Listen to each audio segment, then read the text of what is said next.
par exemple, d'avoir utilisé les mots pizza et pasta dans leur raison sociale ou encore d'avoir orthographié le mot café à l'italienne avec 2 F. José Lagagnière raconte. Portofino, le nom rattaché au restaurant bien connu du Vieux-Québec, pourrait devoir être changé ou modifié. C'est que l'Office de la langue française estime qu'il contrevient à la loi sur l'affichage. C'est un droit, ce nom-là, Portofino. Ici, on a enregistré au gouvernement Canada. Notre raison sociale, c'est marqué Portofino, bistrot, italiano, pizza, pasta, musica. C'est écrit ici sur la feuille. Là, il nous arrive avec ça. Ce n'est qu'un élément parmi d'autres que les propriétaires devront changer. Le menu au complet qu'il faut changer. Par exemple, on a antipasti, ça va être hors d'œuvre, ensalata, ça va être salade, zuppa, ça va être soupe, risotto, riz. Les changements demandés ne se limitent pas à l'intérieur du restaurant. Il faut aussi, par exemple, penser à modifier l'auvent, les appliquer dans les fenêtres et même les voitures officielles du Portofino.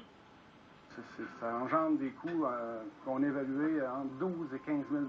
On est obligé d'enlever le mot café sur notre auvent ici. On est obligé à l'extérieur sur nos menus d'enlever le mot café aussi. Ici, le restaurant Conti Café a dû changer de nom. On doit maintenant dire Conti, sans le mot italien café avec 2 F qui causait problème. Le propriétaire a reçu une mise en demeure de l'Office de la langue française à ce sujet. Il devra maintenant changer entre autres ses napperons, ses serviettes de table et ses verres gravés.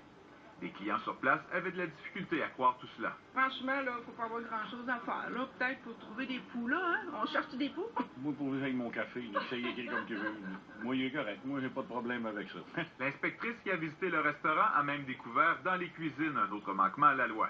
Puis si elle a trouvé un faux, puis elle a vu que c'était marqué en espagnol et en anglais, elle m'a dit qu'il faudrait rappeler la compagnie pour vraiment faire le changement pour le faux. Fait que j'ai pris les collants qu'on a, je l'ai collé comme ça, j'ai dit « Madame, est-ce que ça vous convient? » Elle m'a dit « Ah, comme ça, elle dit, on voit plus d'anglais ni d'espagnol. » À l'Office de la langue française, on répond que la loi, c'est la loi.